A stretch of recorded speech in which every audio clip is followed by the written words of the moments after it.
Esse é o maior momento de intolerância que já tivemos ou a gente já teve momentos piores do que esse, assim, mundialmente falando? Eu acho que a gente tem mais recurso hoje e mais velocidade por causa da tecnologia, mas a intolerância sempre existiu, e eu não vou dizer que hoje é pior do que já foi, porque teve momentos muito piores. Por exemplo, o Brasil já foi. Eu tenho alguns livros de história do Brasil também. Na criação do Brasil, que fala sobre o século de 1600 a 1700, eu escrevo sobre o processo do açúcar. O açúcar já era uma economia internacional.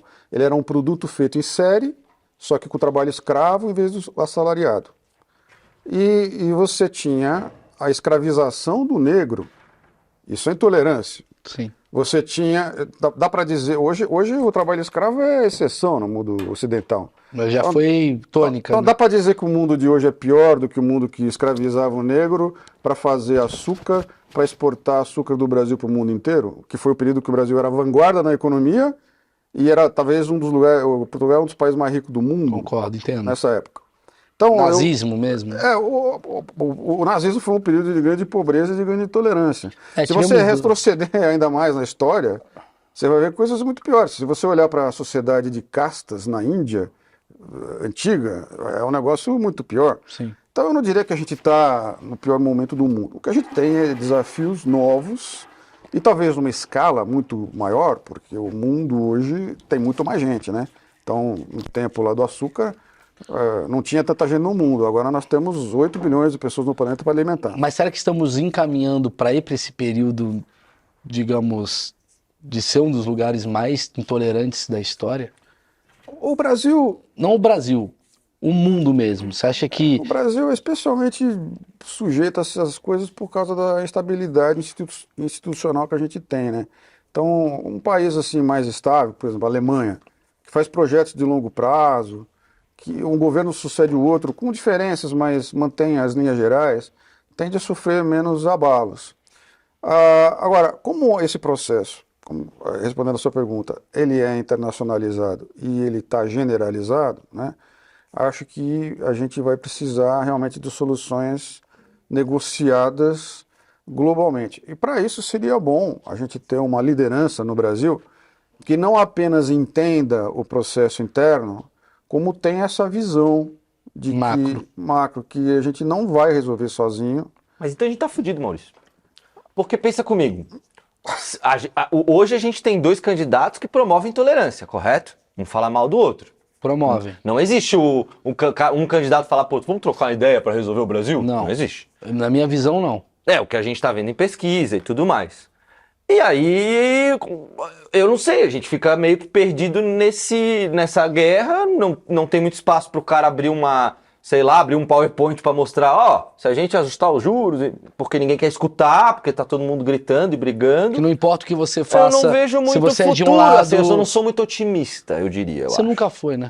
Isso é Você anda verdade de também. moletom o dia inteiro. Também Você não é tem uma isso, pessoa assim, que não usa sou otimista moletom o nem dia inteiro comigo, não é né? otimista. Eu Uma não sou pessoa otimista que... nem com o meu Então, cuidado. mas a pergunta do Marcão é basicamente sobre... Teremos uma eleição em outubro, né? Então, ano que vem a gente vai começar com um novo sistema de governo. Não, mas novo presidente. Um novo presidente, ou mesmo um novo presidente.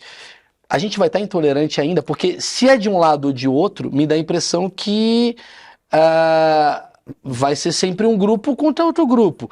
Isso daí vai ficar até quando, essa encheção de saco? Ou você acha que tem chance de falar, olha, posso falar?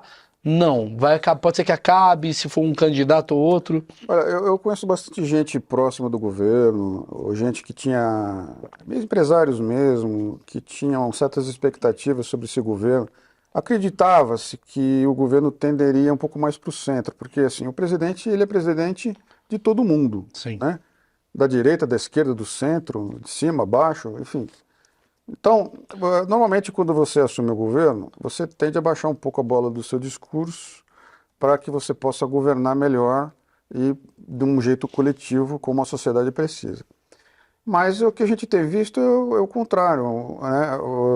E muitas vezes isso acontece porque essa alimentação que tem finalidade exclusivamente eleitoral serve, na verdade, só à perpetuação daquele governante, porque ele tem uma ficha suja e ele quer se proteger no É poder o que mais está do acontecendo. que pode lhe acontecer depois. O que mais acontece. Então, né? na verdade, as pessoas, assim, cada um tem direito de escolher o que quiser, mas agora, se eu me permito ter uma opinião livre aqui também, as pessoas estão sendo enganadas, né?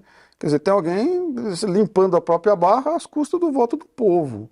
E a gente, e não é um ou dois, é um monte de gente. E a gente transformou isso numa crise sistêmica, quer dizer, em que quem está no poder se protege. E Essa é a minha exerce- visão, sabia? Você me permite dar a minha opinião leiga e ignorante sobre o assunto, mas a minha visão é essa, porque quando você coloca política como torcida, e eu entendo porque você me explicou, porque tem a ver com a sua condição, tem a ver com todo esse desespero que está acontecendo, mas você não tem uma cobrança, você não quer cobrar aquilo que você botou ali, né? Deveria ser o certo, né? Você cobrar aquele, porra, se eu coloquei um presidente, coloquei um deputado, eu deveria estar cobrando. Mas hoje o voto não é assim, hoje o voto tá de medo do outro. É, Ou e seja, o não cara só vota isso. no Bolsonaro para não ter o Lula. E o cara vota no Lula para não ter o Bolsonaro. Isso é porque o governo do Lula não o beneficia. Assim como aquele que vota no Bolsonaro Também sabe não que sabe, aliás, o que vota no Lula sabe que o governo do Bolsonaro não o beneficia. Isso é um jogo de interesses. Porém, como é que a gente quebra esse círculo pernicioso ou vicioso? As pessoas precisam entender que a solução não vem desse processo.